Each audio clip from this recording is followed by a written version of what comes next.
Hi everyone, welcome to Coeurtisol, the podcast that puts you in the shoes of a member of the European Parliament, that tackles topics that are close to your heart and raise your cortisol level. Today is the last episode of season 1 of Coeurtisol, and I am thrilled to welcome Anna Gumbau to close this chapter. Anna, thank you for being here. Thank you so much. Super happy to be here. Likewise, as I said, really happy to close this chapter with you. We know each other for years, and over the years you had many professional hats, and I wouldn't like to forget anything when introducing you. So maybe would you like to introduce yourself to the viewers? Sure, yes. So my name is Anna. I'm originally from Barcelona, from a town near Barcelona by the seaside. But living in Brussels, I've lived in Brussels for like 8 years in total. A few years before my master's in Natolin where we met, and then afterwards I moved back in the pandemic, so in total it's been just about 8 years. I feel that I've lived many lives in those 8 years. I could fast forward to my 7 cat lives, but for now, so I'm a freelance, I've been a freelance journalist. I'm now an event moderator, podcaster, trainer in communication and public speaking skills. What else? I said before that I'm a podcaster, I think. I'm a cat mother. I'm an amateur dancer. I did have many hats in one.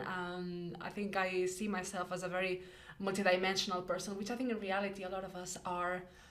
I think I would say, and so I founded recently She Owns the Stage, which is a platform that empowers women to take the stage, to feel visible, to feel seen and heard, and so that they can build influence and advance in their careers. Yeah, we will definitely talk about it. But just before we mention this project, so as you said, we have been knowing each other for years now, since Natolin, College of Europe Natolin, again. Best college, best promotion. Here is the mafia in the EU bubble. But what I really want to say is that I've been admiring your authenticity and your transparency online over these years, because you've been sharing your professional ups and downs, your anxiety, your doubts in a very transparent way online. And in this way, I think that you are one of the persons that in the EU bubble twisted the mainstream narrative and showed that being vulnerable is not a weakness. So I wanted to ask you, how did you decide to, break a bit the standards that we see in the EU bubble? How did you decide that, you could blur the lines between purely professional content and personal content? Was it a decision coming from you, your own stimulus? Were you inspired by someone? Yeah, so I think we all have seen, the kind of perfect LinkedIn post where we are thrilled and like honored to have done this and have attended that event and like this and that.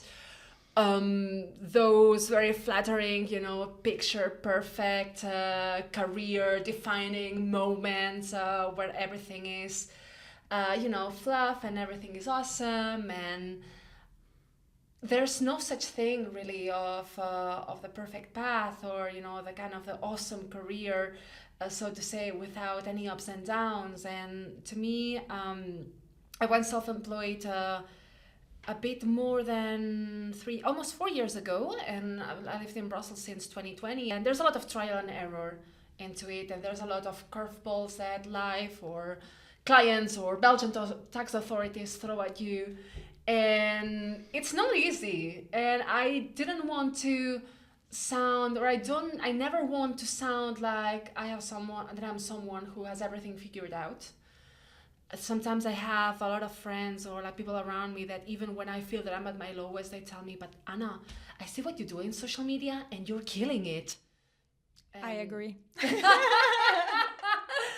But that's the thing. I mean, me knowing the struggles that I find myself in my everyday life, and while trying to test new ventures and new business lines, etc., it's not easy, and I always want to be transparent about what I struggle with, because I know someone else might either relate to it or might learn from it. I see more and more the people who make this turn towards self-employment, and the fact that I have these experiences and the fact that I have some learnings to share of things that didn't work so well or things that worked really well for me when I made a certain shift or something.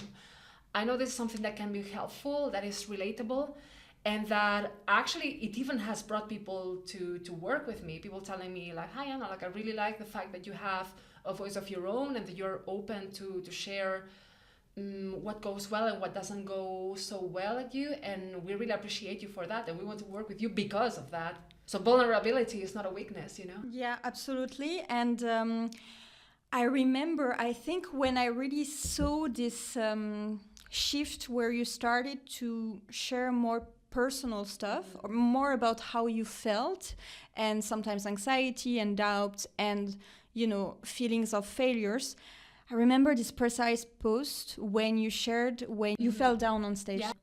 And I thought it was so brave. How did you feel before pressing the button, you know, share on LinkedIn? So I have to admit that episode in particular, the moment where I fell on stage, it was actually, so to put the audience into context, it was in the middle of a European Commission event.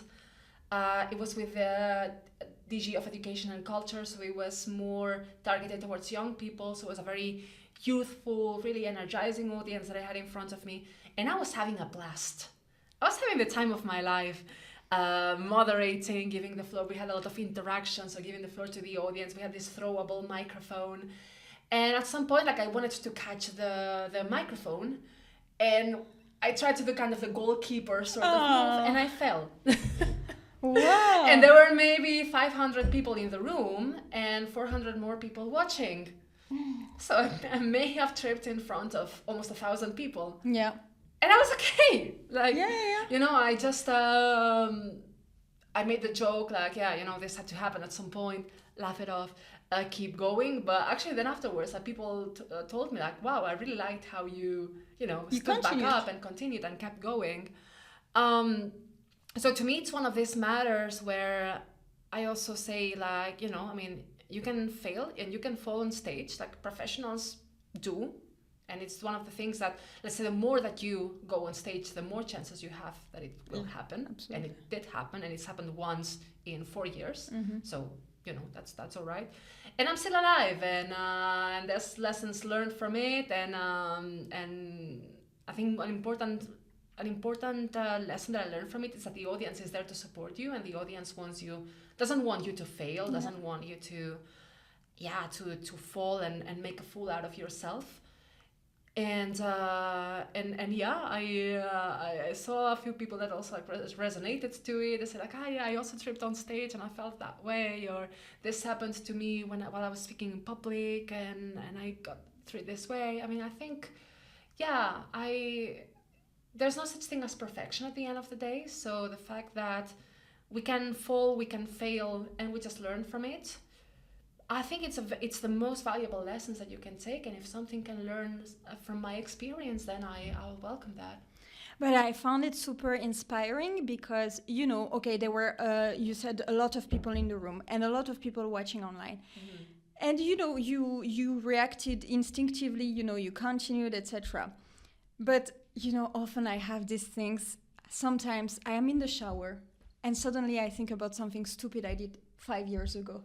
And I feel the shame and I'm like, why did I say that? Why did I do that? But this happened to you, which is not the end of the world, of course, I totally agree.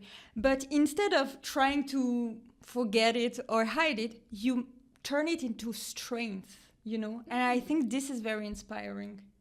Oh, thank you. Yeah, I think, I guess we also want to see people that we can relate to, right? And the fact that like falling on stage in front of hundreds of people is probably one of the biggest fears that stop people from giving a speech, from giving a presentation in a big conference or something. So if you know, I can also normalize it and say like, listen, it could happen. It did happen to me once. I laughed it off. I kept going. I'm still alive. Yeah. You know, I think there's so many things that we stop ourselves from doing just because this like fear of failure, this fear of being shamed or humiliated or failing in front of people, and I don't think there is such thing. I mean, and people for the most part, they have forgotten. Yeah. I mean, yeah, I coincided with a lot of people like back afterwards in another event, and nobody was like, oh, how remember when you fell on stage? Or like once I mentioned it, the people were like, true, you fell on stage. Yeah, they didn't even remember consciously about it. Like it was in the very back of their memory. Yeah, so. And of course, I remember because I was preparing this episode, and for me, I remember it positively.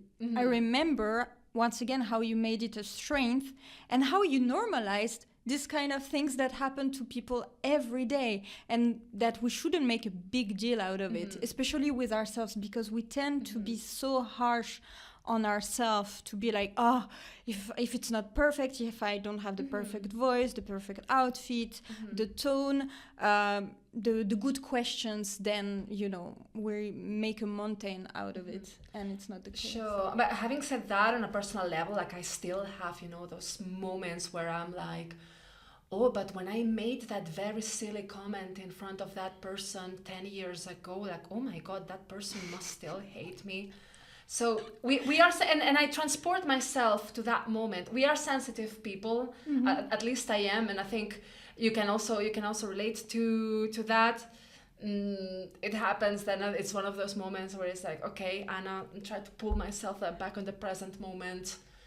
That person I might be thinking of that I may have offended 10 years ago might not even remember me, and that's okay. Yes, we are human beings at the end of the day.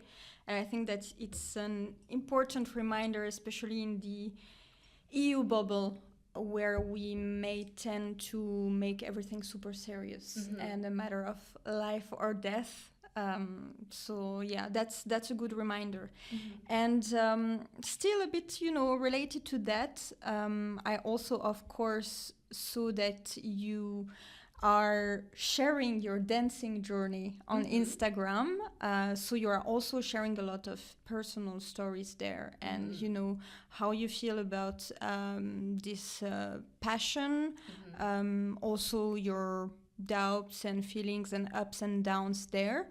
So was it important for you to share this much more personal side of your personality?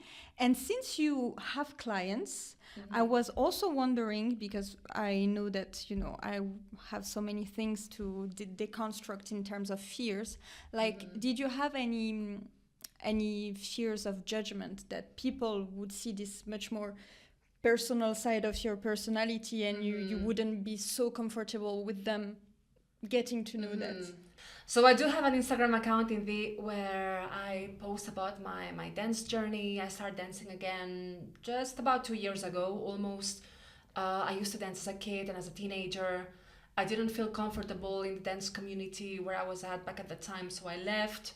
Then I tried different styles like over my adult years.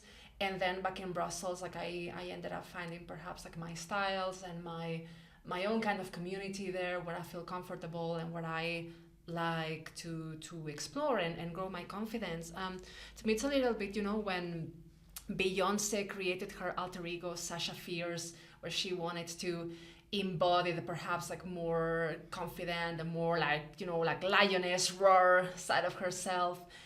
And she created, the Sasha Fierce persona, until she realized that she in her daily life was embodying Sasha Fierce. So she was like, okay, I don't need that alter ego anymore. To me, like my dancer side, like it's a bit of this alter ego where I get to build my confidence in a different way, to put myself on stage as a beginner. You know, when I get to learn and progress every day at every class, I see 1% of improvement, and it's nice to feel like you're a beginner again and to find something that brings you joy. I mean, thanks to dance, I found myself again. I'm a kind of person that I always loved music, so to me it's a way to be living the music as well. It obviously builds my confidence, it keeps me fit somewhat, etc. So going back to the question about the fear of judgment, I mean, I think there was plenty at the beginning, but then I'm like, I mean, listen, it's a part of me. You take it or leave it. For that, there is this one dancer based in Amsterdam. She's originally Polish. Her name is Nicole. She's Nicole Cole. And she's a teacher of sensual heels and twerking and stripping and seduction flows, etc. And she's also an English teacher. And she talks a lot about how we as women and as humans in general, like we are all multidimensional. There's like different sides of us, and one doesn't contradict the other. She wears her two hats really proudly, and it made me feel the same way, that, you know, I mean, I have my professional side and my dancing side, and I don't see why the two cannot coexist. Like what I do in my after hours, as long as I don't dance on a booty twerk short with a client's logo on it, I think I should be fine, right? So I don't know, have my clients found my dance videos? I don't know. I don't see why it should be getting but do me we less care? work, right? Yes, Exactly. Yeah, I mean, it's a side of me, of something that I do out of my job. I don't even like use my full name. Like I have a kind of like nickname, stage name, etc. So whether people find me or not, I'm okay with that, honestly. Yeah, no, I think it's actually, as you said, we are multidimensional and we should definitely embrace it more. But it's true that I'm asking this question because I am aware that we are very into boxes, especially once again in the EU bubble. It's all very serious, very, you know, you have to show only this side, and otherwise it's difficult for others to process a bit, you know, who you are, what you do, etc., etc. And I found that you are really doing it in a very inspiring way. And also another person that I've been following, and I think that she's also blurring this line in a very clever and inspiring way, is Sofia Shevchuk. Yeah. So on that, I must say you two are great sources of inspiration. But if I remember well, you have then 3 Instagram accounts. You have your personal one, you have your dance one, and you have your business one. She owns the stage edit. Yeah, I usually have a 4th account with my cat that I'm not promoting that much, and then I'm managing the social media channels for the Brussels binder as well. So technically, yeah, I have the binder. Once I almost posted a twerk video of me on a Brussels binder account. I love this kind of anecdotes. There you go. It's out. I didn't get to do it. Luckily, I realized on time. It almost happened, and now I have to be 3 times as careful about it. So that's. Yeah. But you know, I spoke with a professional of social media on EU affairs today. It was a coincidence. And she said that we have more and more to experiment things on social media and adapt to the audience. So maybe your video wouldn't have been so bad for especially Brussels binder people. They are supposed to be open-minded, and hi to them, by the way. Brussels binder doing a great work in Brussels, recommending them. But I think it could have been actually a nice spicy publication. Yeah, listen, like ending all male panels one booty shake at a time. You've seen it first on Coeurtisol. Yeah, exactly. Thank you for the spicy anecdote. I'm gonna use it as a teaser. But okay, now I definitely want to talk about She Owns the Stage, because this is initially why I invited you, actually.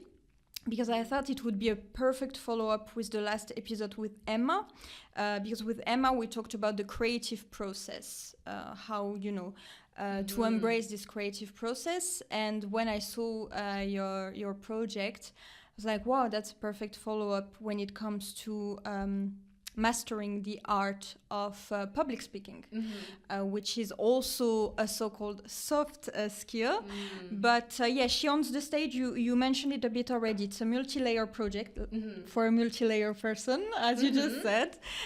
So podcast as well, I will also promote it, delivering trainings, and overall helping women to learn how to speak with impact. And of course, I am very well prepared. But I remembered also this post lately because you had the very cute picture of you when you were a kid.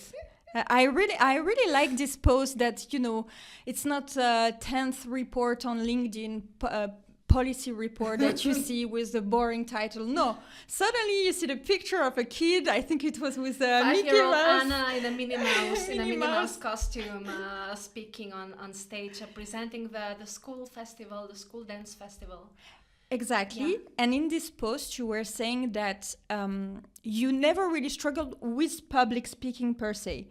You were quite at ease on stage from the earlier, time of your life. Mm-hmm.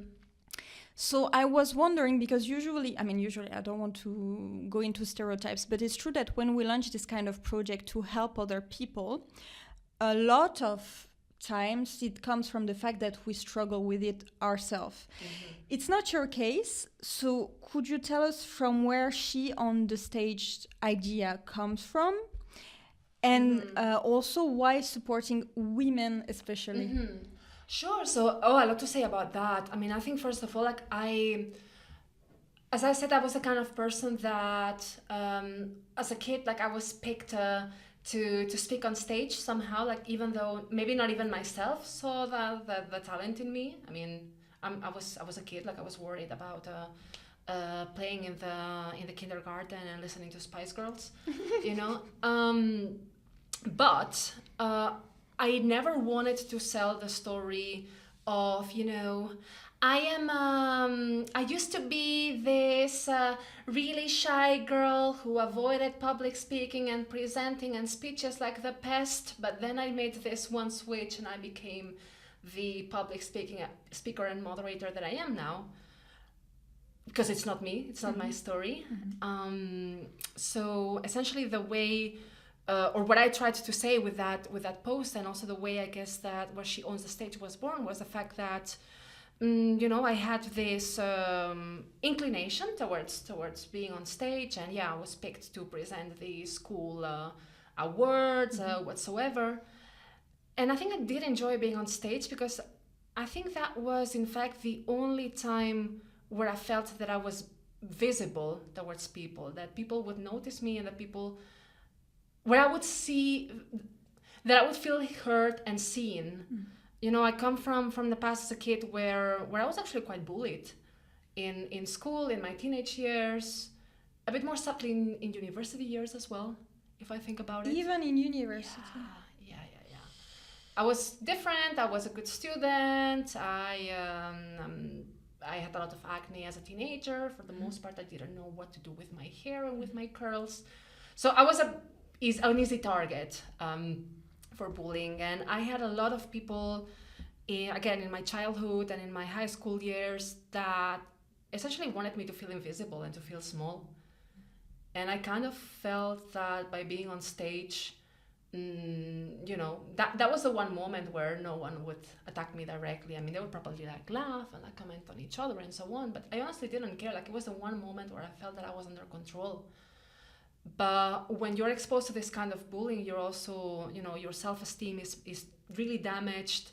You are made feel like you're not worth it, that you are invisible, that you are not someone who other people would want to be friends with, right? So I had to do a lot of effort to build my confidence from scratch. And I mean, I think maybe even if I go back to the Natalie times, I was nowhere as confident as I am now. So it's something that especially in the last years I've built very consistently, and that have helped me also going on stage.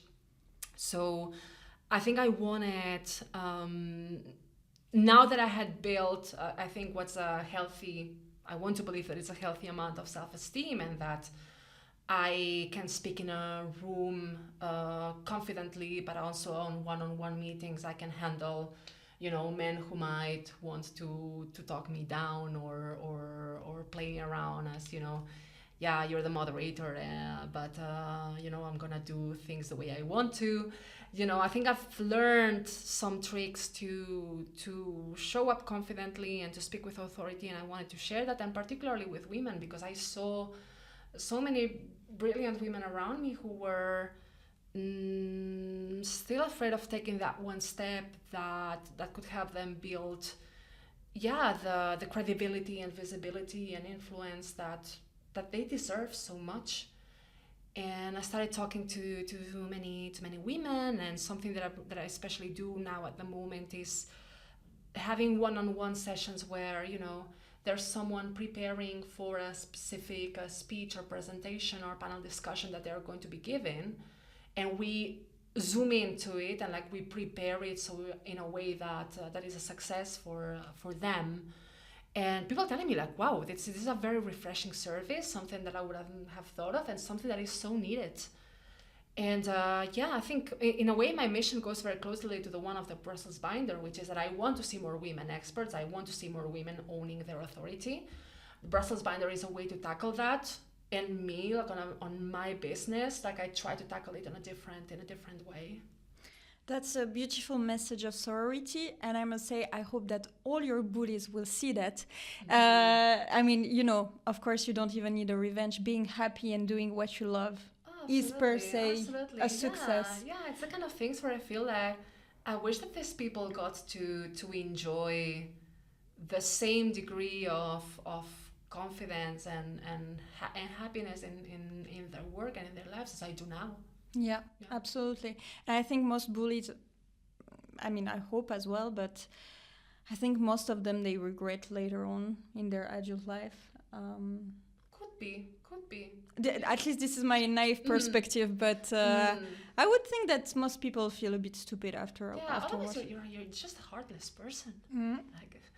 Yeah. And, you know, being heartless person is not easy to carry on your shoulders every day. I assume, because I hope I'm not one.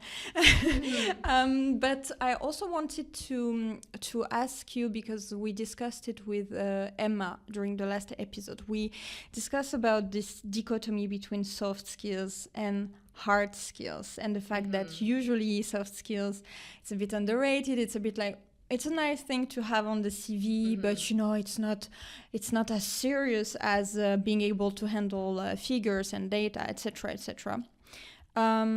So I wanted to ask you if you think as well that this dichotomy doesn't really make sense anymore, especially because you are probably witnessing with your own experience and with your clients that it takes some efforts to acquire skills such as mastering public speaking.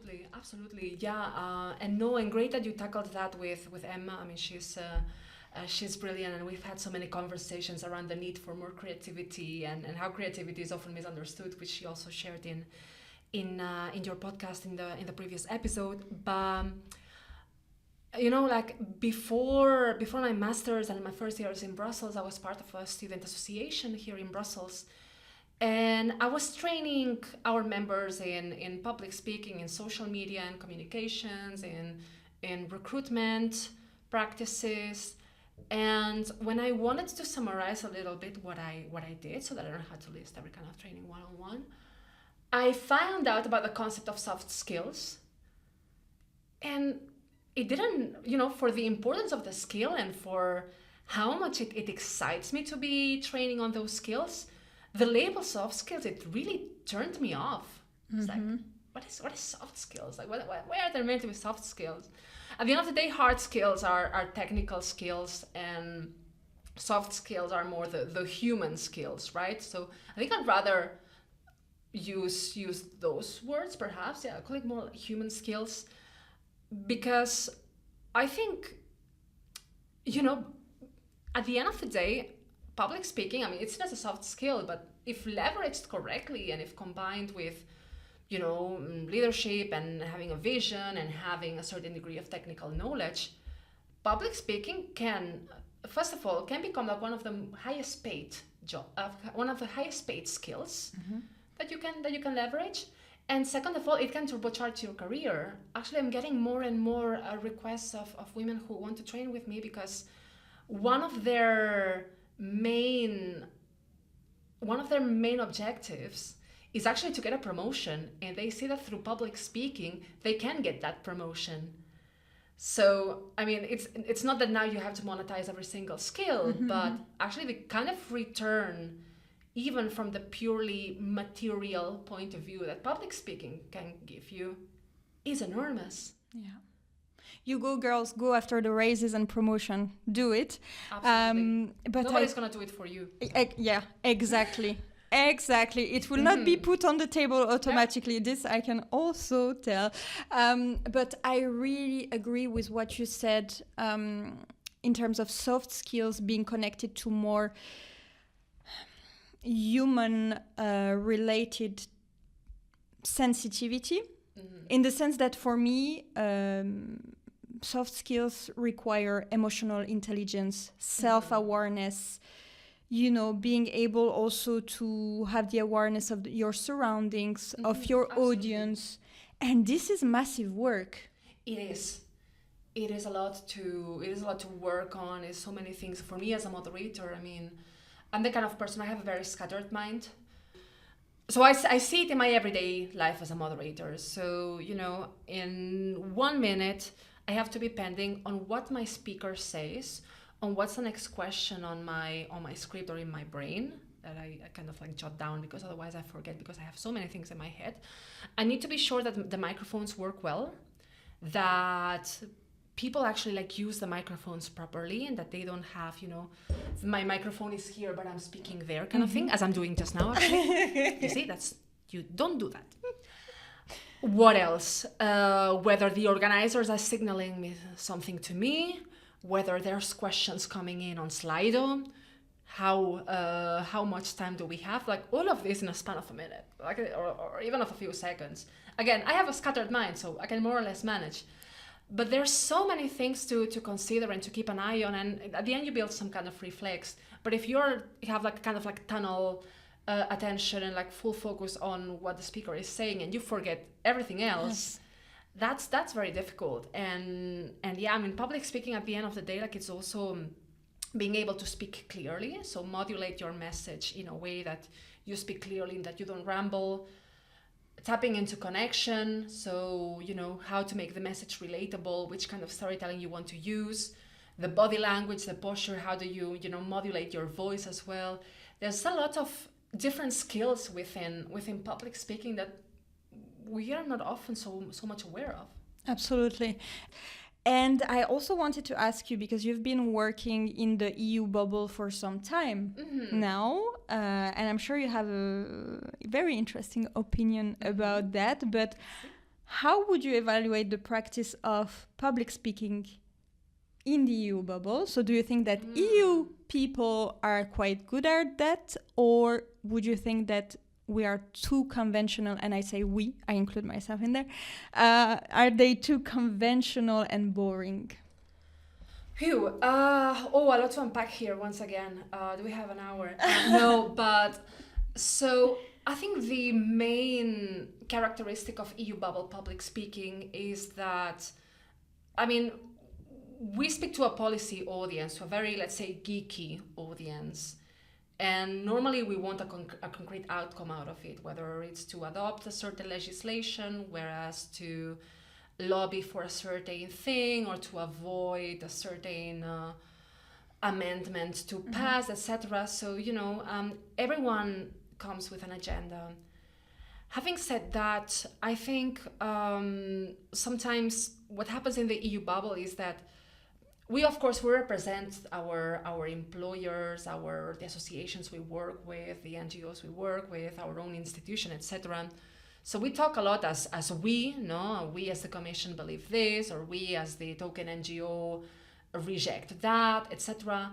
And therefore, the people speaking, sometimes we shelter so much into our own organizations that you have the initial statement in a panel discussion, and you will have the token organization essentially vomiting the 10 speaking points and key recommendations of the policy paper all at once.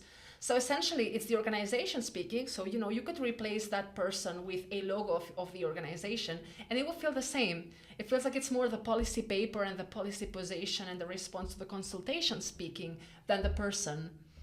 And to me, something I try to change, and I try to tell people, is that, you can stay on message and deliver what, the speaking points that your organization wants you to deliver, or the organization's own position, while at the same time staying true to yourself and while making the message yours. by providing examples from your day-to-day life that can exemplify what you're talking about, by providing metaphors that can give some color to the arguments you try to say. Something as simple as using the I instead of we. Mm-hmm. It already makes the message more personal. I mean, of course, you're talking on behalf of your organization. Mm-hmm. Like, you don't need to reiterate that. But I really feel that I wish we could take a bit this step towards more authenticity and towards making the messaging ours. I think that this would change the conversation so much, because otherwise we complain so much about how the EU bubble is these faceless bureaucrats. But I mean, once the faceless bureaucrat is given the floor, they shelter themselves into their their policy position and their employer's persona. Absolutely. It gets boring.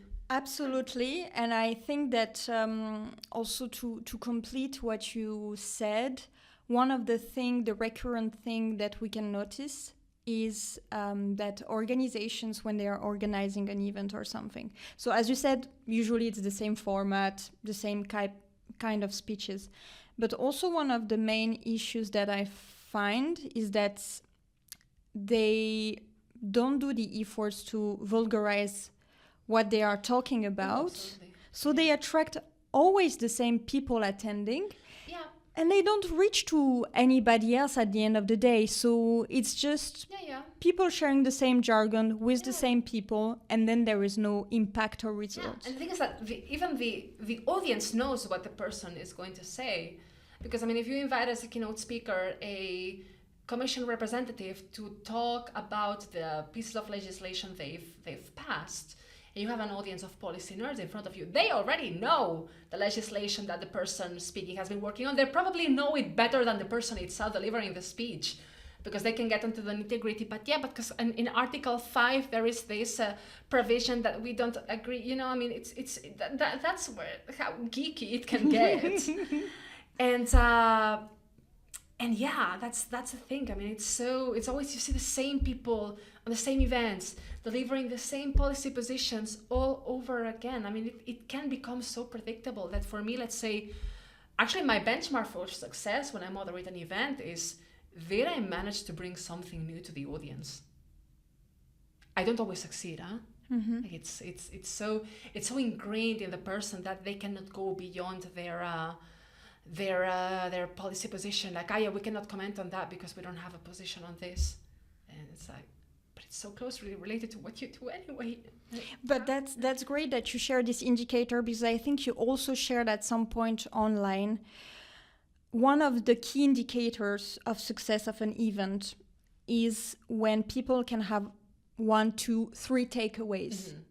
And it's true that when I think about recent events I've been attending, luckily not all of them, but there are some events. I just remember that I met some people I knew at the after party, mm-hmm. and that I had a nice time with them. Mm-hmm. But I cannot have a clear takeaway from the event per se, because there were so many speeches that were sometimes overlapping, repeating, but at the same time not very clear, not going into a certain narrative or storytelling.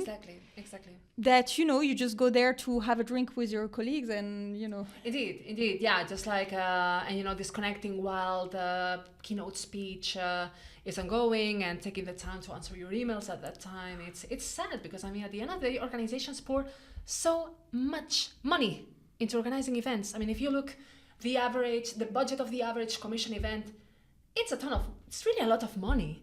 Yeah. And if we don't get to maximize the impact of it, or like if sometimes we don't even understand what do we organize the event for, what do we want to get out of it, it's a waste of money and it's a waste of time for the people attending, for the speakers, but especially actually for the organizers, because it takes such a big amount of effort to organize an event. But you spotted it right. I think most of the time the problem comes from the lack of definition from the beginning. Even before wondering, like, what is the purpose of the event, you already have names of guests. But exactly. Without knowing the purpose. Yeah, our purpose is to get a nice picture with the token MEP. do you need an event for that? Yeah. Like I started to get quite vocal about it and trying to challenge even my own clients. Like, why do you need an event for that? Mm-hmm. And I mean, that risks me potentially losing a client or losing a job. Exactly. But I don't feel comfortable stepping into an event where I don't see the point. Also because, again, authenticity. My problem, it's not a problem. I want to take it as a strength, but I'm very transparent. Mm-hmm. And when I don't feel comfortable and when I don't see that something makes sense, my face shows. I can't avoid it. My face has subtitles. I cannot lie. I'm terrible at poker. So yeah, more and more I try to challenge my clients, say, like, do we even need an event, or is that the format that would take you to the kind of outcome that you want? Yeah. Okay, so we can thank you for that, because thanks to you, normally there would be less and less boring events in Brussels, I hope. But yeah, maybe to conclude, because time flies, I wanted to end with a simple, but maybe at the same time, a complex question, because it's a matter of definition. What is, at the end of the day, a good public speaker according to you? Mm-hmm. And also, would you be kind enough to share a tip that you didn't share yet to make people more comfortable about public speaking? Sure.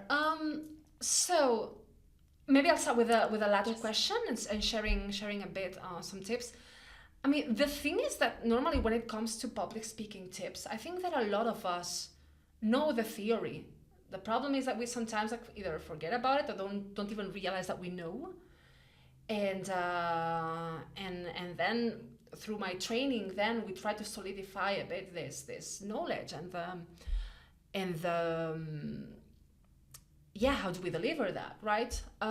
In terms of feeling more comfortable on stage, I think the moments before going on stage are super important to kind of ground yourself on the stage. So I always recommend my clients to, if before going on stage or before that big presentation, if you can take a moment to, during a coffee break or something, to stand in the place where you're going to be delivering your speech and your presentation, look around, scan the room, even if the room is empty at the time.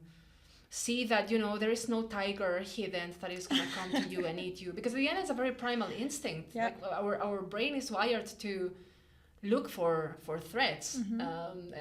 And again, this is a kind of very animal instinct at the end of the day. So if you can ground yourself there, look around, scan the room. What do you see? What do you hear? What do you feel? Take a deep breath in there and realize, like, okay, it's okay. Nobody's here to eat me alive or to attack me, and I'm going to be safe. Whatever happens and what is under my control is under my control. That's already a big step forward. That just grounding yourself just before going on stage is so important. Breathe. Mm-hmm. Take a deep breath, drink a lot of water. Then in terms of what makes a good public speaker? Normally I would say that there is no one way of being a good public speaker. I mean, sometimes we think of the Michelle Obamas and like the big like TED speakers and whatnot. You don't have to be that, and that's okay. I mean, to me, let's say someone who is a good public speaker is someone who can speak authentically and who can feel comfortable speaking authentically and bringing their self and their warmth and their own energy on stage while staying on message. So, having a clear message and saying something that you may have not heard before, saying something that maybe leaves the audience a bit like unsettled, or something that is a bit unexpected or surprising, or something we can learn from.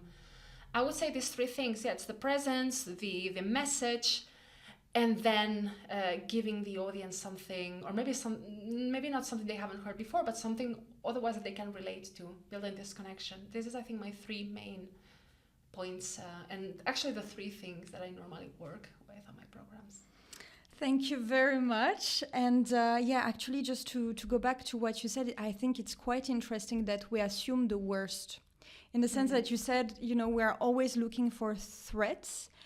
And it's funny, this dichotomy, once again, between, being in this state of stress, assuming that people want something bad for us, while when you go and speak to people afterwards, they're all like, oh, it's been great, or I loved your key message, I liked how comfortable you were, or how you answered this question. So probably there is a need to focus on that as well. Yeah, as I said, the audience is there to... The audience doesn't want anything wrong to happen to you. The audience is there to... Not necessarily to support you. It's not their job, but they want you to succeed. I think that's the message. The audience wants you to succeed. I mean, a couple of weeks ago, I messed up and I mistook the institution of one of the speakers. I said it was not, let's say, a European Council versus Council of Europe, but close enough. The mistake that I made, mistaking two institutions. And he laughed it off. He said, "Yeah, I have to correct you that I'm from this institution, not that institution. Please don't hold it against me and don't hate me for that." And I just apologized and said "Yeah, I mean, listen, my apologies. It's been a long day." And the audience, they smiled, but they smiled in a way that was understanding, that they didn't want to mock me or anything for you mistake this institution with the other, I should give up on my College of Europe degree.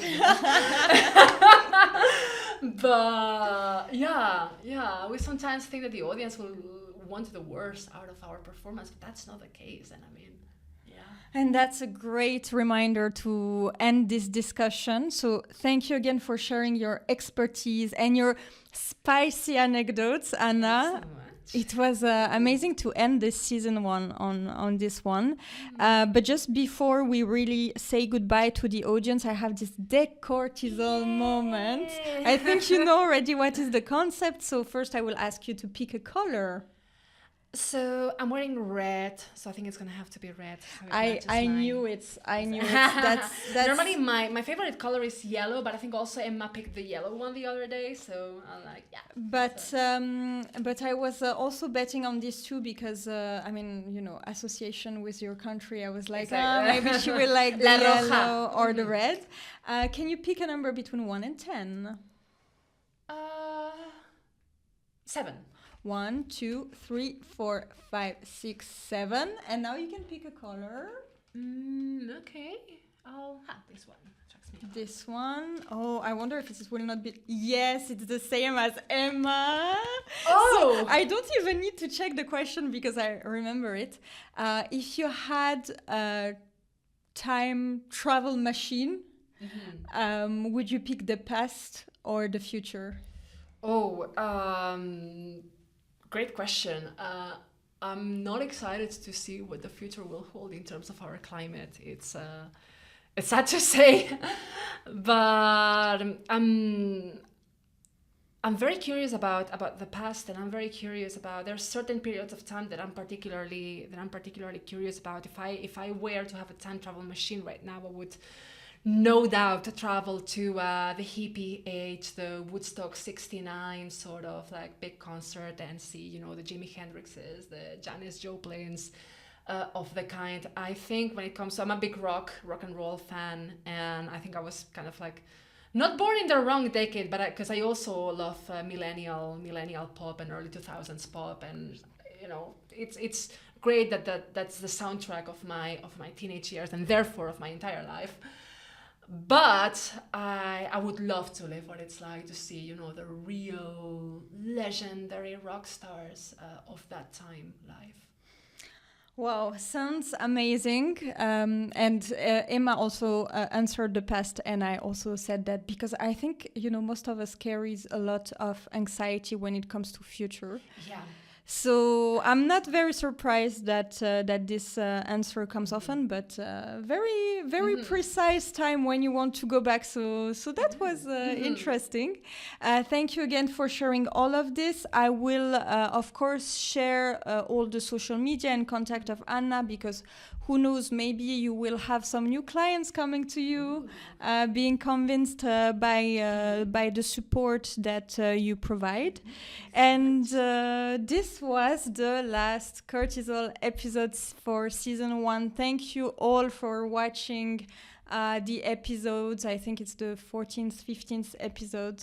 It has been a very interesting learning journey. I'm planning actually a lot of changes for season 2, but you will discover this on time. But in the meantime, don't forget to think before you click, because we're all human beings at the end of the day.